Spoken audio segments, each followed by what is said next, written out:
여러분 안녕하십니까? CBS 토론입니다.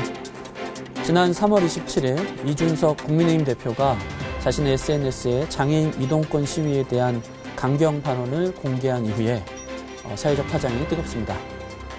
시민으로서 장애인의 기본권과 또 비장애인의 불편함 사이에서 다양한 시선과 입장이 부딪히고 있는 형국인데요. 논란의 과정을 지켜보면서 평소 우리 한국교회도 장애인 사역에 열심이고 이 사안을 보면서 우리가 배워야 할 것은 무엇인지 질문들을 같이 나눠보도록 하겠습니다. 오늘 두 분의 패널을 모시고 이야기를 들어보도록 하겠습니다. 먼저 전국 장애인 차별 철폐연대 박경석 공동상임대표 나오셨습니다. 예, 반갑습니다. 네. 서울 장애인 인권영화제 조직위원장이시고 경찰청 인권위원장으로 일하고 계신 문경란 위원장님 나오셨습니다. 네, 안녕하세요. 네, 반갑습니다. 네, 반갑습니다. 요즘 바쁘시죠? 예, 바쁘네요. 네. 여기에서도 나오고. 네네. 고맙습니다. 오늘 이 이동권 관련한 얘기야, 그리고 장애인 관련한 어떤 기본권 관련한 얘기들을 좀 얘기 나누려고 하는데요. 본격적인 논의에 앞서서 장애인 이동권 시위의 동기와 내용 간략하게 말씀 부탁드리겠습니다.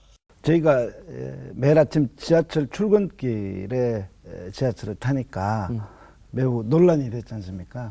그런데 이동권 문제는 지하철의 문제만 있는 것이 아니거든요. 물론 2001년도에 오이도역에서 장애인이 리프트를 타다가 떨어져서 사망했고 2002년도에 또 발산역에서 장애인이 떨어져 사망합니다. 그렇게 6명의 이런 장애인들이 떨어져 죽고 그리고 많은 사람이 다쳤어요. 그래서 그때 저희가 2001년도에 장애인도 안전하고 편리하게 대중교통을 이용할 수 있는 권리를 보장하라 라는 차원에서 이동권에 지하철에 엘리베이터 설치가 있었고요. 그리고 같이 탈 수 있는 버스, 저상버스, 저희는 계단이 있는 버스를 차별버스라고 합니다. 차별버스. 그래서 네. 저상버스 도입을 해달라. 그것이 시내, 시외, 고속, 그리고 또 마을 이런 모든 버스에 대해서 접근권을 허용해라 라는 것과 그리고 특별교통수단을 보장하라라는 이런 내용들을 가지고 장애인 이동권을 요구했고, 그러니까 2001년도니까 지금 21년이 지났죠. 21년이 지났음에도 불구하고 많은 사람들이 그때보다 지금이 좋아지지 않았나라는 식으로 이제 이야기를 하셔요.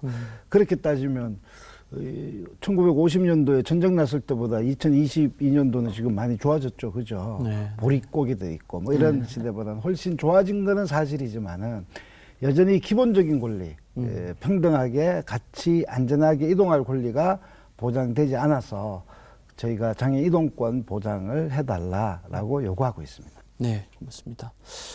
사건이 이제 최근에 불거지게 된 계기를 잠깐 이제 떠올려 보면 네네.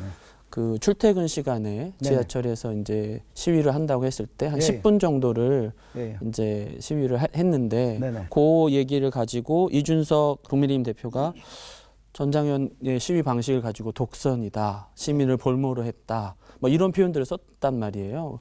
어떻게 느끼셨는지요? 뭐 이준석 당대표님의 시각과 세계관 속에서는 그게 맞을 수도 있죠. 그렇지만은 그렇지 않은 시각과 다른 세계관도 존재하는 것이 이 지역사회에 그리고 이 사회에 많은 이제 이야기들이지 않습니까? 그 시각이 과연 옳으냐에 대한 문제는 이후 좀 이야기하고, 한 지하철 저희가 탈 때 한 10분, 20분 이렇게도 늦어지기도 해요. 과연 그것이 독선이고 아집인가에 대한 문제는 이 당대표님이 그 정치적인 그 위치에서 문제를 넘어선 문제라고 생각합니다. 그렇죠. 매우 부적절한 판단이고 매우 부적절한 조치였다라고 저희는 생각하고, 물론 그 부분에 대해서 많은 이야기들과 그리고 불편한 사람들의 이야기들이 충분히 있고요. 그렇지만은 정치는 이 문제를 해결하는 관점 속에서 바라봐야 되는 것이지, 이준석 당대표는 어떤 일개 시민의 이준석 씨가 아니지 않습니까? 그렇죠. 이 차이가 있다라고 생각합니다. 맞습니다. 위원장님, 그 시민을 볼모로 삼았다, 다수의 불편함을 이제 이용했다, 뭐 이런 얘기를 했는데 논란을 보시면서 어떻게 느끼셨나요? 사람들이 자기가 가고 싶은 곳을 갈 수 있는 것은 어떤 인간적인 최소한의 삶의 어떤 조건이자 권리 아니겠습니까? 네. 근데 이제 우리가 흔히 이제 인구 중에 전체 인구 중에 장애인이 몇 %나 되냐 이러면 한 5% 내지 등록 안 한 경우까지 하면 한 10% 정도 잡거든요. 근데 우리가 이제 거리를 다녀보면 과연 그렇게 장애인들이 많이 다니느냐? 바깥에 못 나오잖아요. 그렇죠. 이제 그 말은 이동권이 제대로 보장이 되지 않는다는 얘기죠. 그래서 저는 장애인들이 이동권을 요구하는 것은 너무 당연하다고 생각하고요. 오히려 아까 우리 그 대표님 말씀하셨다시피 그런 운동을 무려 21년이나 했어요. 그것도 아주 반복적으로. 그리고 참 보고 있으면 정말 어떤 데 처절하지 않습니까? 네. 네. 저렇게까지 해야 우리가 겨우 귀를 기울인다는 거는 저는 참 우리 사회가 좀 잔인하다. 예, 그런 생각이 좀 들었었고요. 예, 그리고 참 부끄럽다. 이런 생각이 들었어요. 이제 그런 점에서 저는 장애인이 이동권을 요구하는데 장애인과 비장애인을 나눠서 누구에게는 이동권을 당연하게 줘야 되고 누구에게는 그렇게 얘기하는 것을 때를 쓰는 것이다. 그렇죠. 네, 이렇게 하는 것은 굉장히 편견에 사로잡힌 것이라고 생각하고요. 그리고 당연히 장애인에게도 권리가 주어져야 될 이동권을 인정하지 않고 그것을 이렇게 나눠서 보는 것은 장애인에 대한 차별이고 그리고 장애인에 대한 어떤 혐오를 선동하는 거다. 저는 그렇게 생각을 합니다. 네. 네. 그 일간에서는요. 그런데 그 시위 방식이 문제 아니냐. 동기는 그럴 수 있다. 그리고 이동권 중요하다. 그런데 방식이 있어서 사람들을 이렇게 10분 동안 못 가게 하고 또 사실 언론에 악의적으로 이렇게 보도된 사례들도 있잖아요. 네, 그런 얘기들을 보면 또 그런 생각들, 그것만 보면 사실은 또 그렇게 생각할 수도 있을 것 같은데 출퇴근 시간을 이용해서 그렇게 시위를 하신 거에 대한 이유가 있을까요? 일단은 21년을 외쳐도 이 목소리가 제대로 반영되지 않았고 네. 이 반영되더라도 국가가 계획한 것, 법에 의해서 그 근거를 가지고 계획을 했는데 그 계획조차도 지키지 않는 대한민국의 국가라는 곳이 있더라고요. 이에 대한 책임은 국가가 져야 되는데 이들을 책임을 물을 수 있는 사람들이 없어요. 이거는 시민들이 물어야 되는 거 아닙니까? 그죠? 그렇죠. 네. 대한민국은 자유민주공화국이고 대통령과 시장은 누가 뽑습니까? 이 책임의 문제는 저는 시민들도 자유로울 수 없다라고 저는 생각합니다. 사실은 입법으로 이제 이걸 확대하기로 다 해놓은 거고 약속했던 것인데 예. 그게 이제 이루어지지 않았기 때문에. 그렇죠. 네, 맞습니다. 어떻게 보시나요? 네, 저는 저도 이제 장애인권 관련해서 또 활동도 좀 하면서 이렇게 이제 지켜보는데요. 이게 정말 온몸으로 얘기하는구나. 예, 시민들께 온몸으로 알리는구나. 그리고 우리도 좀 같이 살자, 같이 걷자. 이런 좀 외침이라는 생각이 저는 많이 들어요. 그래서 사실은 그런 어떤 권리를 주장하는 게 너무 당연한데도 굉장히 욕설이나 아주 심한 말을 들으면서 설득해야 되고 예, 어떤 경우에는 또 막 힘 있는 기관이나 정치인들하고는 싸우기도 해야 되고 그런데 미리 알아서 그렇게 말할 필요 없이 미리 알아서 해결이 되거나 아니면은 귀를 기울여 주면 누가 그렇게 하겠습니까? 저는 그렇지 않다고 생각하고요. 이제 오히려 사실 문제를 삼아야 되는 것은 따로 있다고 생각해요. 시위 방식을 문제 삼는 게 아니라 왜 저렇게 됐을까를 성찰하고 무엇이 문제인지를 먼저 알아보는 것이 저는 타당하다고 생각하는데 비난을 하는 것이 저는 문제를 삼을 일이고요. 그리고 장애인들이 사실은 제대로 이동할 수 없는 현실을 문제 삼아야 되지 않겠습니까? 그리고 이동을 할 때도 안전이 보장돼야 되는데 안전이 보장되지 않는 그런 어떤 현실을 저는 문제 삼아야 된다고 생각하고요. 그리고 지난 20년 동안 과연 우리 정치인이나 힘 있는 분들은 뭘 하셨나, 예, 뭘 하셨고 귀를 막고 눈을 감고 있다가 저런 지경이 됐을 때 그 방식에 대해서 문제를 삼나. 저는 그래서 그분들이 뭘 했는가를 문제 삼아야 된다고 생각합니다. 이런 이슈에 대해서 사실 최근에 여론조사를 했는데 생각보다 한 56%가 오히려 정당한 방식이다. 라고 했고, 이거 잘못됐다라고 하는 거는 35%밖에 되지 않다는 조사도 있었던 것 같습니다. 혹시 이런 이동권 시위 하시면서 조금 더 붙이실 말씀이 있을까요? 저희가 출근길에 지하철을 탄 거는요. 네. 처음으로 2021년 12월 3일입니다. 이렇게 어, 오이도역에서 장애인이 떨어져 죽고 다치고 했을 때 물론 지하철을 타면서 지하철로까지 내려가고 지하철 연착투쟁이라고 합니다. 늦게 가게 하고 뭐 이런 것들은 수없이 있었어요. 이거는 뭐 이명박, 오세훈 시장 그리고 또 박원순 시장 그리고 다시 이 어떤 정권과 가리지 않고 저희는 투쟁을 했었고요. 출근길에 타는 거는 12월 3일이었어요. 그날이 세계장애인 날입니다. 아하, 네. 저희가 요구했던 내용들은요. 작년 그러니까 3월 26일 날 장애인의 권리를 권리롭게 보장하지 않는 이 사회가 있으니 이것은 권리는 예산으로 보장되지 않으면 아무 소용이 없더라라는 것들을 우리는 예산 없이 권리 없다라고 외치며 농성을 하고 있었어요. 1년 넘게 지금. 그래서 이 이야기를 전달하기 위해서 국회도 전달했고 그리고 기획재정부 장관을 만나러 가기 위해서 12월 3일 날 그 출근 때 그때 하룻밤 잤거든요, 거기서. 네. 그래서 장애인들이 여의도역에서 공덕동 로타리에 가서 기획재정부 장관에게 그 요구안을 전달하려고 거기 공덕동 로타리 쪽에 기획재정부 장관 집이 있거든요. 그래서 집으로 찾아가기 위해서 지하철을 처음 출근길을 탔습니다. 그런데 이것을 마치 그냥 엘리베이터 설치 문제로만 가두고 또 이제 이동권 문제로만 협소하게 이렇게 보려고 하는데 저희는 장애인이 이동할 수 있어야지만이 이제 관계를 형성할 수 있지 않습니까? 그렇죠. 네. 이 사회에서 이동하지 못하는 곳은 어딜까요? 자유롭게.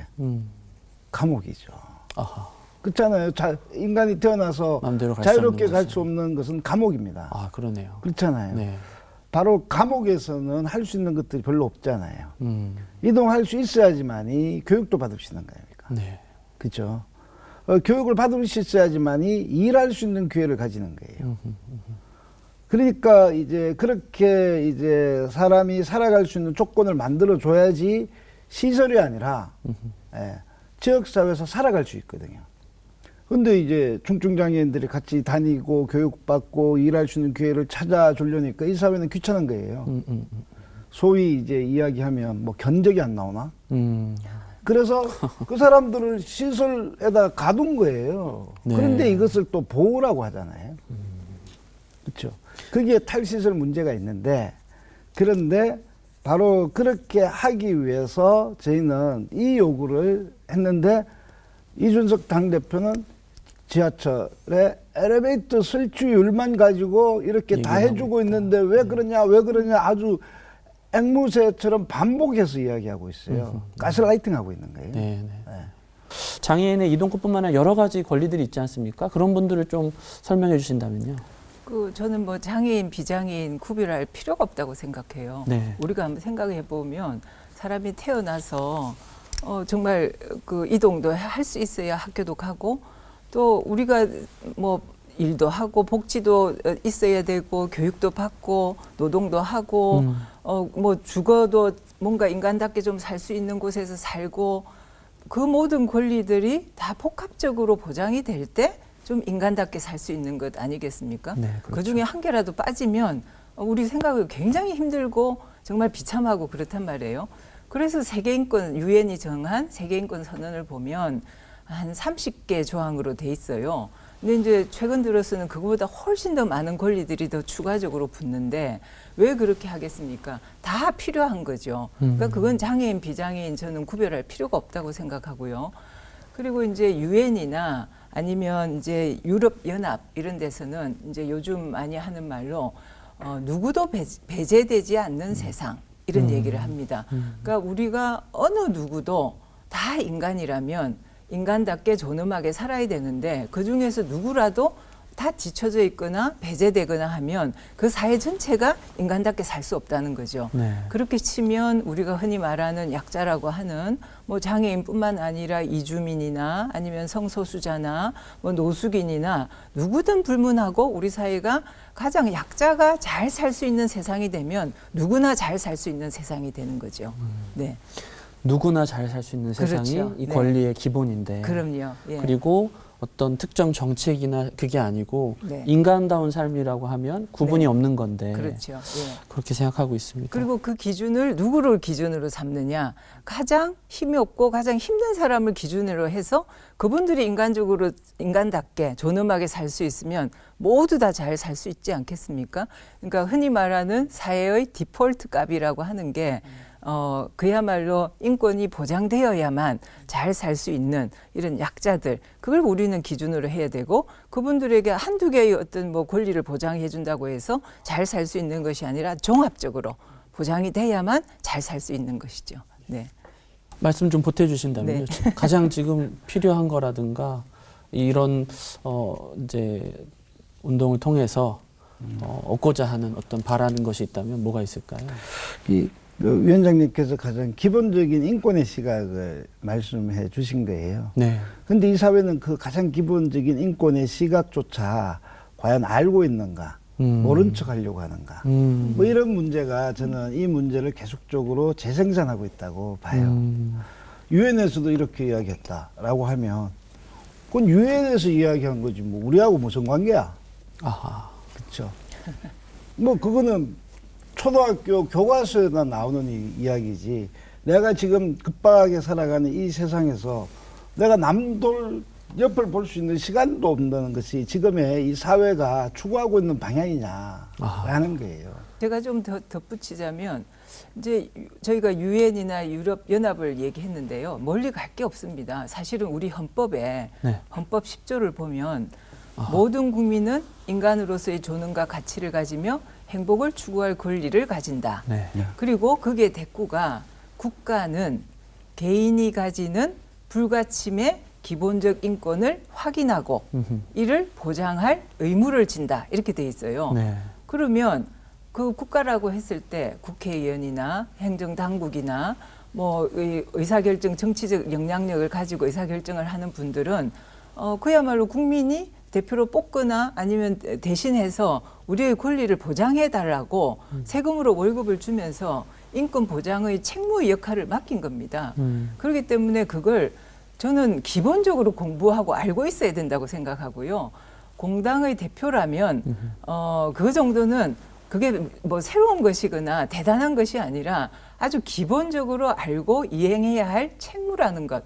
예. 그래서 그걸 가지고 논란을 한다는 것 자체가 사실은 저는 좀 사실 납득하기가 좀 어렵거든요. 근데 이제 이쪽에 네. 반대쪽에서 얘기하는 네. 논리라는 것이 네.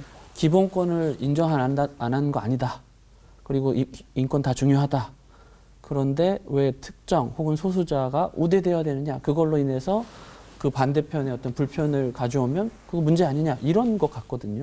근데 이제 불편의 문제와 권리의 문제는 대등하게 보기는 어렵고요. 불편과 권리는 네. 다르다. 권리는 당연하게 정말 기본적으로 헌법이 명시하고 법률에서 명시한 인간답게 살기 위해서는 반드시 보장돼야 되는 국가의 책무라고 했거든요. 네. 그리고 국민은 권리를 가지는 것인데 불편함이라고 하는 것은 뭐 불편 안 하면 좋겠죠. 하지만 인권과 대등하게 비교할 수 있는 것이 전혀 아니죠. 그리고 그게 과연 특혜인가? 예를 들어서 우리가 어떤 지하철을 타고 가는데 비장애인이 내가 오늘 지하철을 타는데 리프트가 떨어져서 내가 위험할 수 있지 않을까? 내 생명이 혹시 안전이 위험하지 않을까? 이런 생각을 합니까? 그렇지 않지 않습니까? 그거는 생명권이고 안전권이고 자유롭게 활동할 수 있는 이동의 권리고 가장 최소한의 권리란 말이에요. 그게 보장이 안 돼서 그걸 보장하라고 하는 것이 그게 왜 특혜인지 저는 그건 특혜가 아니라 이제까지 우리 사회가 제대로 그걸 보장하지 못했던 거죠. 이제까지 우리가 20년을 그렇게 외쳐도 눈을 감고 귀를 막고 목소리를 들으려고 하지 않았던 거기 때문에 반성해야 될 사항이라고 생각합니다. 네. 저희가 이제 기독교 방송이기 때문에 네. 이런 얘기도 같이 할 수밖에 없다고 생각이 드는데 그 기독교 기관들이 사실 장애인 사역이 굉장히 많이 하거든요. 그쵸. 네, 그런데 특혜 혹은 시혜, 복지 뭐 이런 차원으로 접근하는 건 아닌지 이게 이제 기본적인 인간의 권리고 인권인데 그렇게 하는 건 아닌지 이런 생각들도 하게 되면서 이 사안이 되게 중요하다 저희 생각하거든요. 네네. 어떠신가요? 뭐 한국 교회라든가 이런 전반적인 의식이라든가 시설이라든가. 이게 시대의 문제가 있을 것 같아요. 성경 보면요. 성경에 나오는 그런 장애인을 비하하는 말들이 그냥 부지기수예요. 네, 네, 맞습니다. 2000년 전에 네네. 이렇게 해석했던 문제가 있고, 그리고 어떤 시혜, 그리고 또 동정, 이런 말은 인간이 가지는 가장 기본적인 어떤 배려, 이런 말은 감성이죠, 감성. 저는 뭐 이런 내 친구를 배려하고, 내 사랑하는 사람을 이렇게 보호하고, 이런 거는 너무나 인간의 감정의 문제입니다. 이 정서의 문제인데요. 이것이 국가가 그렇게 할 때, 주권이 사라지는 거예요. 국가는 국민에게 봉사한다고 했지 않습니까? 그죠? 국가는 책임지는 위치에 있지, 국민을 보호라는 거는 뭐 전쟁으로부터 보호인데, 뭐 마치 왕처럼 베풀어주는 위에 있는 사람들이 아니잖아요. 네. 좀 그런데 특히 장애인 문제와 관련해서 배제하고 격리하고 해놓고 뭐 보호한다니 사랑한다니 이런 방식은 이제 변해야 될 시대예요. 예전에는 그게 가능했죠, 실제로. 그리고 그것이 최선이라고 생각했다면 장애인 권리 협약이라는 것들이 발표되고 거기에 시설이 아니라 지역사회에서 살아야 된다라고 이야기하면서 탈시설이라는 권리를 명시했음에도 불구하고 예전에 이야기들 10년, 60년, 70년 전에서 있었던 이야기들을 지금도 그것이 타당하다라고 이야기하는 방식은 좀 변해야 된다고 생각합니다.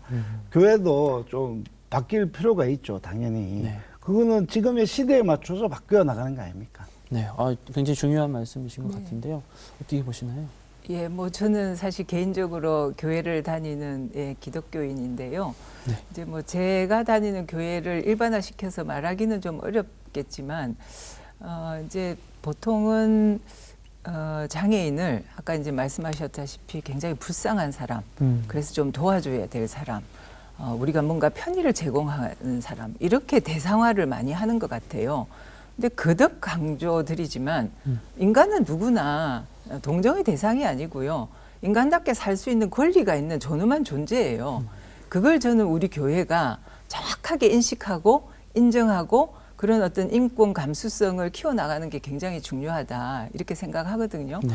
근데 이제 교회를 가만히 생각해 보면 사실 대부분의 교회에 장애인들이 과연 교인으로 얼마나 다니고 있는가, 뭐 통계를 제가 본 적은 없습니다만은 장애인의 비율을 하고 비교해 보면 지극히 이게 문턱이 높구나, 이런 생각이 들어요. 숫자가 작은 것은 뭔가 여러 가지 문제가 인식의 문제가 있을 수 있을 것 같고, 또 이 물리적인 어떤 뭐 여건의 문제도 있을 것 같습니다. 그래서 정말 장애인, 특히 이제 예를 들어서 휠체어를 탄 장애인이 이동할 수 있는 그런 어떤 시설 같은 걸 갖춰놓은 교회가 과연 얼마나 될까? 물론 이제 새롭게 대형 교회들은 뭐 그런 걸 갖췄을 수도 있습니다만은 예컨대 강대상 같은 경우에도요, 과연 휠체어를 타고 올라갈 수 있을까? 아니면 눈높이를 맞춘 강대상을 우리는 준비할 수 있을까?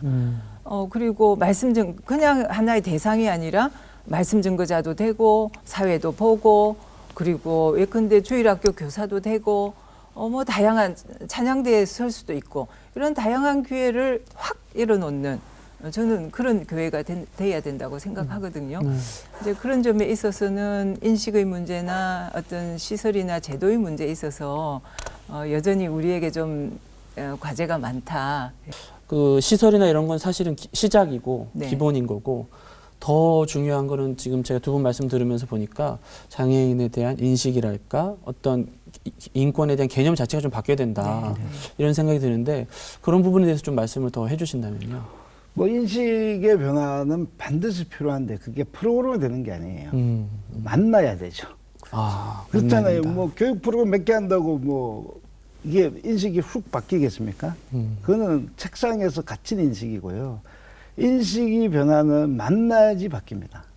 근데 교회에 장애인들이 들어올 수가 없고 많이 없으니까 바뀔 수가 없는 거네요. 그렇게 생각하면. 그렇죠. 이제 아까 우리 위원장님께서 말씀하신 이 내용은 접근권이라는 것, 예, 비장애인 중심으로 만들어진 이 건물, 환경, 문화들을 장애인의 접근을 가능하게 하라 이런 뜻이거든요. 네.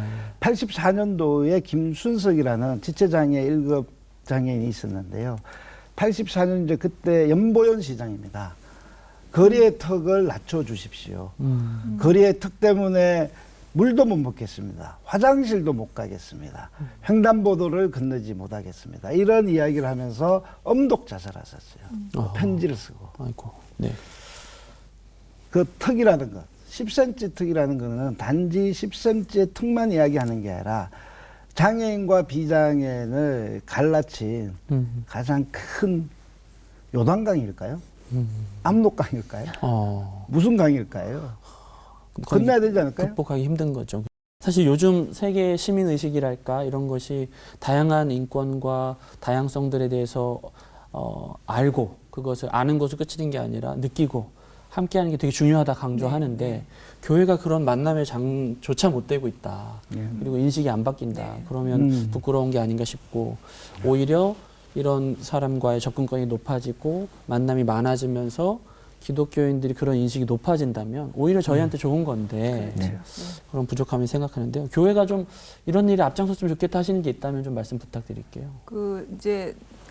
제가 마가복음요. 네. 마가복음 2장 1절에서 12절을 보면 이제 예수님이 이제 가버나움으로 가셔요.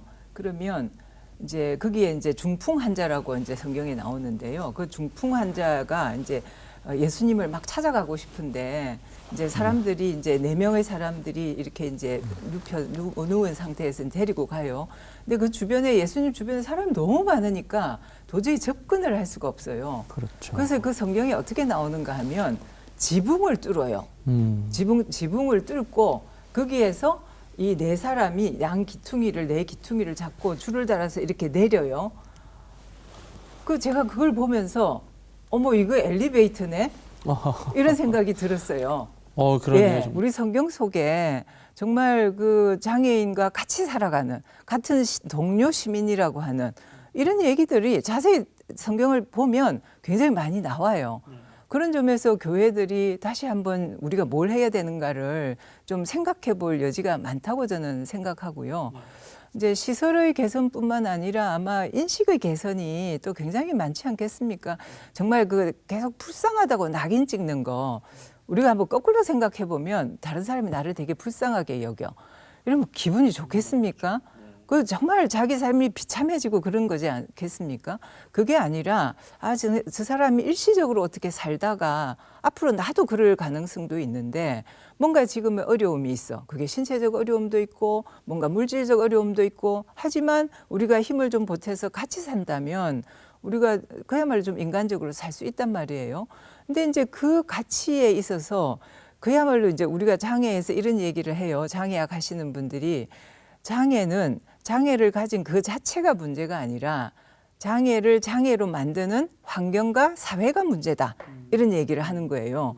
그러니까 예를 들어서 지하철에 엘리베이터를 설치하면 우리가 이동해서 살 수 있지 내가 그럴 수 없다는 게 문제가 되는 게 아니지 않습니까? 사람이 이동을 하는 거는 걸어서도 갈 수 있고 롤러스케이트를 타고 갈 수도 있고 버스를 타고 갈 수도 있고 휠체어를 타고 갈 수도 있어요. 다만 거기에 문제가 없게 사회를 만들면 되는 거예요. 예. 그런 점에서 저는 교회가 일단 교회 주변을 한번 둘러보고 교회가 위치한 그 환경, 우리 커뮤니티를 한번 둘러보면 굉장히 할 일이 많지 않을까. 예, 그런 생각이 들었습니다. 오늘 네. 많은 도전들 받고 계실 거라고 생각합니다. 예. 네. 네. 너무 당연한 얘기인데 네. 이제서 이렇게 다시 자리를 마련하고 얘기를 듣고 하게 되는 거에 대해서 오히려 죄송한 마음인데요. 저희가 시간이 많지 않아서 대표님께 마지막으로 혹시 오늘 한국 사회나 이거 보고 계신 한국 교회 성도분들한테 하시고 싶은 말씀이 있으면 부탁드리겠습니다. 하나님의 말씀을 잘 믿는 것. 그 믿음의 실천이 어디서부터 실현될 것인가의 문제는 저는 가장 낮은 곳에서 실현될 수 있다라고 보거든요. 그래서 그 낮은 곳이 어딘가라는 거는 저는 배제된 공간이라고 생각합니다.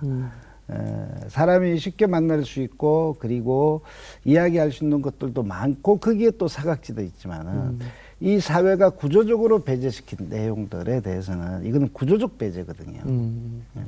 그래서 이 구조의 문제들을 좀 보시고 그리고 이 배제와 격리 속에서 이어지는 차별의 이 실태가 무엇인지를 좀 같이 나누고 그것을 변화시킬 수 있는 한국교회의 힘이 있었으면 좋겠습니다. 아유, 감사합니다. 오늘 네. 말씀 감사합니다.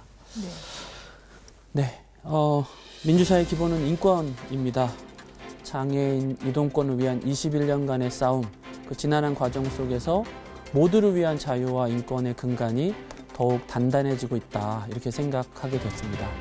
어쩌면 대한민국의 비장애인 시민들이 장애인 시민의 희생에 의해서, 이런 노력에 의해서 더 나은 사회로 가기 위한 어떤 열차에 무임승차한 건 아닌지 돌아보게 되었습니다.